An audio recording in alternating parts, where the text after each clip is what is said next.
gracias. Vamos a pasar ahora, bastante acuciados por el tiempo, pidiéndole anticipadas disculpas a nuestro académico, Santiago Silvester, largo también, imposible de resumir siquiera, porque es un poeta Santiago Silvester. Supongo que él prefiere ser llamado poeta, esa parte abogado, y ha sido periodista. Me limito a señalar sus premios: Premio Fondo Nacional de las Artes, Premio Dirección de Cultura de Salta, Fondo Nacional de las Artes en Poesía nuevamente del 77, Premio Sexto Portal Ríos, Premio Ignacio Aldecoa de España, Premio Persona de Salta, Premio Jaime Gil de Viedma de España, Tercer Premio Nacional de Poesía, Gran Premio Internacional Jorge Luis Borges, Premio Municipal de la Ciudad de Buenos Aires del 2008, el último que yo al menos tengo registrado. Doctor Silvester, salteño, como se habrán dado cuenta por los antecedentes, ha ofrecido hablarnos de El habla del noroeste. Cuando hice yo la presentación, la distribución de las variedades dialectales, las variedades regionales del español de la Argentina, hice mención de esa zona del noroeste, influida claramente y tempranamente por la corriente proveniente del Perú.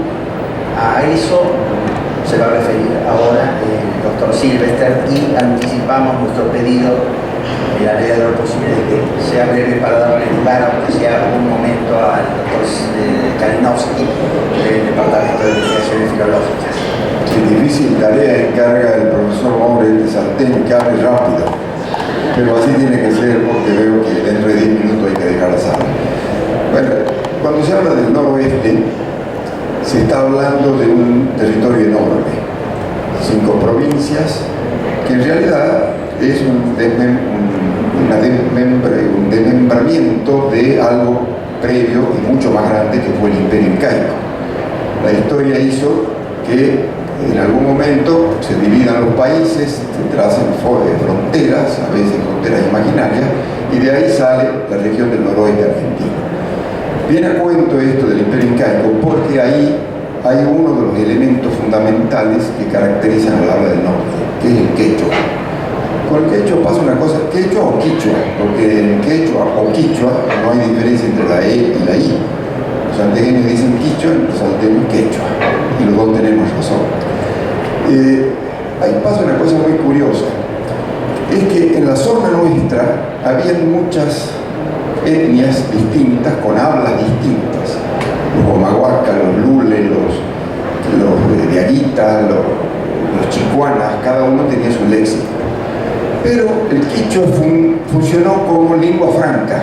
Yo lo comparo, con cierta pretenciosidad, con el latín de cierta época, porque era la lengua con la cual se entendían las tribus que hablaban lenguas distintas. Era la lengua del comercio, la lengua de la política. Entonces funcionó de esa manera. De ahí que haya quedado en el habla del norte tantas palabras quichuas y, por ejemplo, ninguna palabra cacana, que hablaban los diaguitas en el Valle Calchaquí. 3 palabras cacanas y muchísimas palabras para significar pájaros, árboles. Chalchalero es una palabra quichua, tarco, como nosotros nombramos al jacarandá, es una palabra quichua, chuña, que creo que no hay otra palabra para nombrar al pájaro, el tuco, la luciérnaga, unca es nuestra lombriz. Es decir, miles de palabras que funcionan realmente hasta el día de hoy.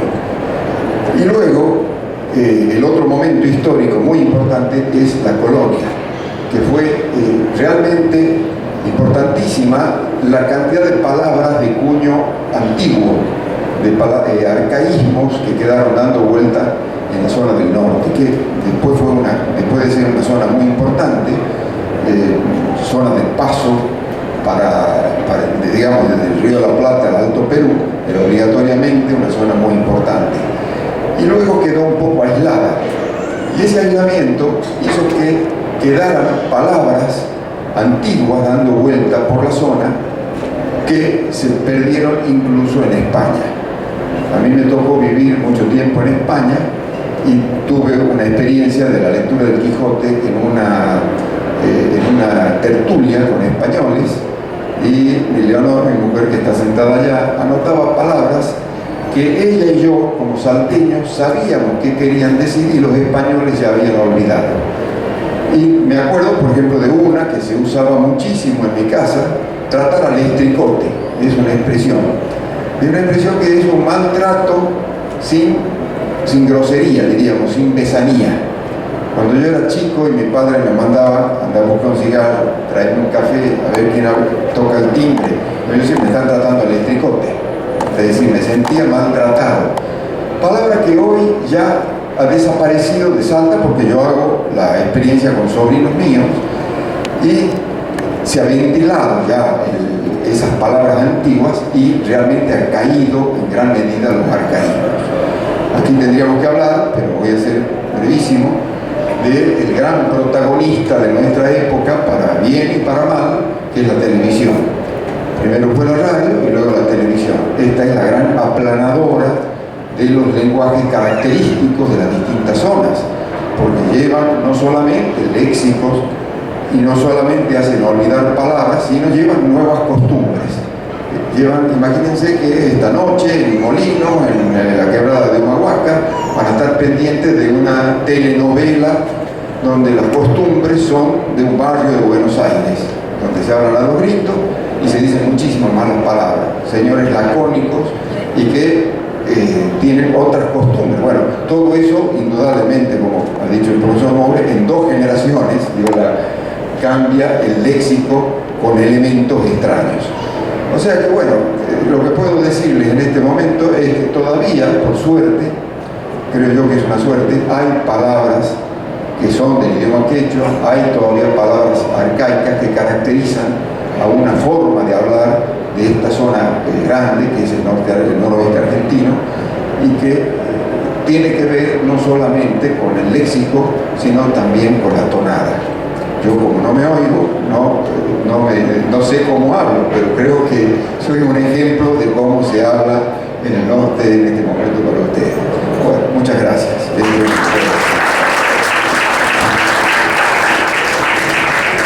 No puedo sino agradecer y volver a pedir disculpas al doctor Silvestre por haberlo forzado a una exposición que habría sido seguramente riquísima de haber podido extenderse y que ha tenido que apretar a pedido mío y a pedido de la feria. Y como estamos realmente muy sobre el límite, le voy a pedir ahora al doctor Santiago Kalinowski, es el director del Departamento de Investigaciones Lingüísticas y Filológicas de la Academia, institución dentro de la Academia que tiene a su cargo la parte más gruesa, más pesada de elaboración del diccionario del habla de los argentinos, el diccionario de los argentinos. Seguramente había preparado también una exposición cuidadosa que requería, entre otras cosas, algunas proyecciones. Bueno, no estaba disponible en este momento el aparato para poder hacerlo. Primera restricción, segunda la del tiempo. Entonces se me ocurre que la mejor manera de aprovechar esto que nos queda sería preguntar al doctor Kalinowski que de la manera más didáctica, breve, apretada posible, nos diga cómo se elabora ese diccionario, cómo se eligen aquellas palabras a las que vamos a denominar argentinismos. Muchas gracias. El diccionario del habla de los argentinos se hace de una manera muy artesanal todavía. Existen otras maneras de trabajar en léxico que implican un despliegue de ingeniería informática que está realmente, solamente las grandes editoriales pueden. Pero nosotros trabajamos de un modo muy artesanal y trabajamos de un modo que está basado básicamente en la intuición y el criterio y la sensibilidad del investigador, que es finalmente también aquello que termina decidiendo las cosas, incluso en esos sistemas informatizados de análisis de grandes millones de muchos millones de formas, donde la información se presenta siempre muy llena de ruido, muy llena de confusión, y siempre se requiere del criterio y la sensibilidad del investigador para tomar la última decisión. Hay un problema básico en la detección de las palabras argentinas, que es que nosotros somos hablantes de la variedad argentina. Inmediatamente que escuchamos algunas palabras que no forman parte de nuestro léxico,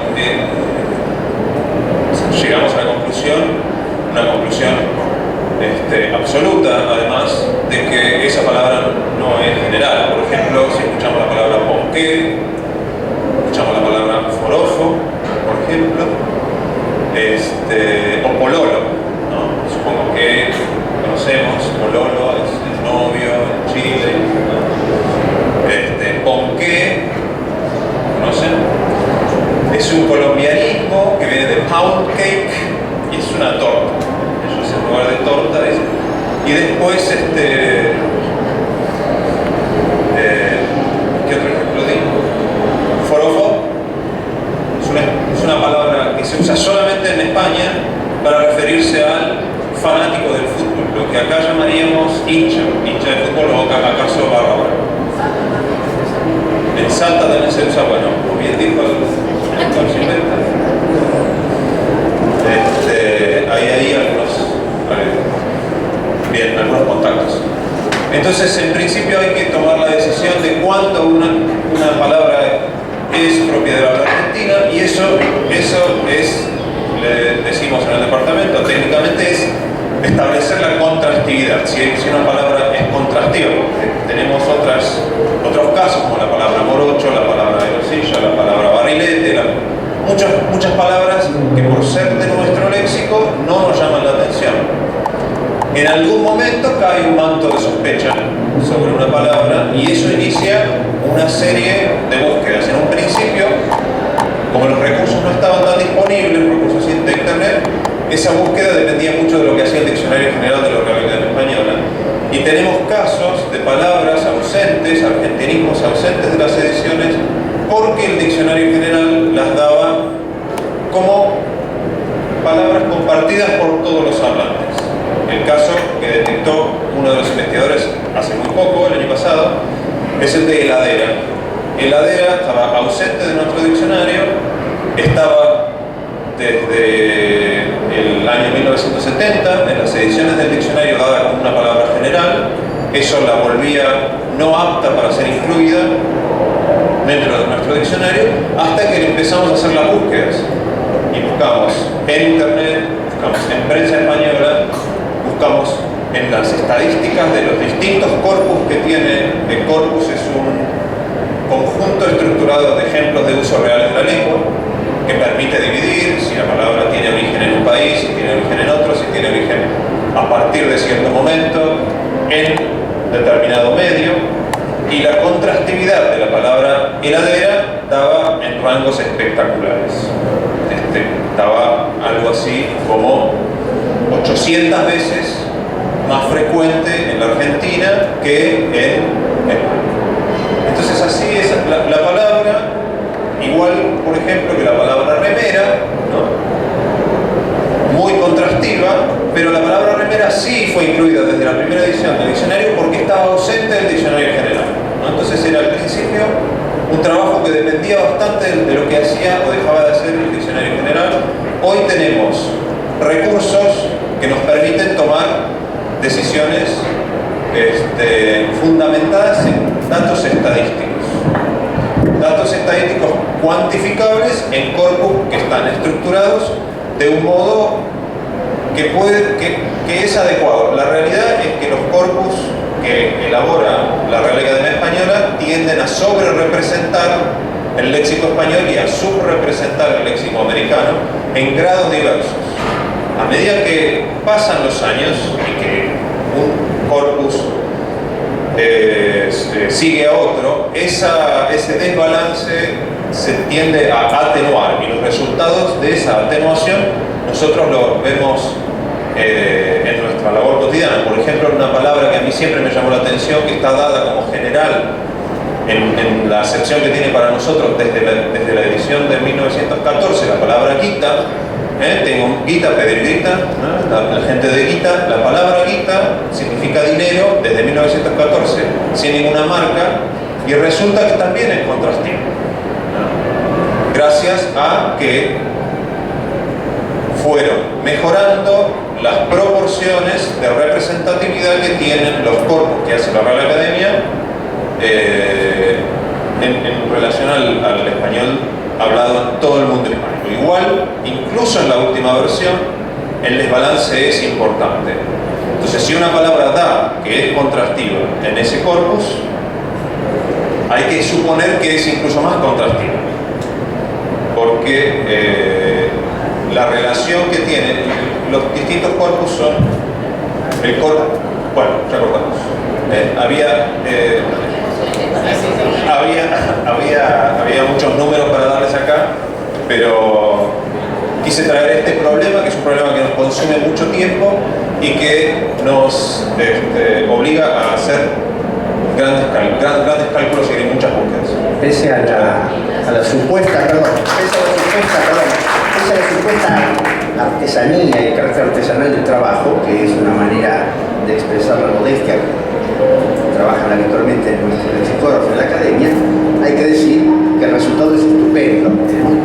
La última edición, el año 2008, del Diccionario del Habla de los Argentinos, contiene 4.600 lemas o entradas y 7.000 acepciones. Y ya tenemos lista la próxima edición, está casi lista, con ya se imprenta en cualquier momento, con 1.100 entradas más y 1.628 acepciones más, lo cual llevaría a un número muy importante, trabajado de esa manera, magníficamente, contrastivamente, como nos explicaba Kalinowski, con búsquedas incluso bibliográficas que dan cuenta de la aparición de esas palabras o argentinismos en otras obras lexicográficas argentinas que se han dedicado a lo mismo.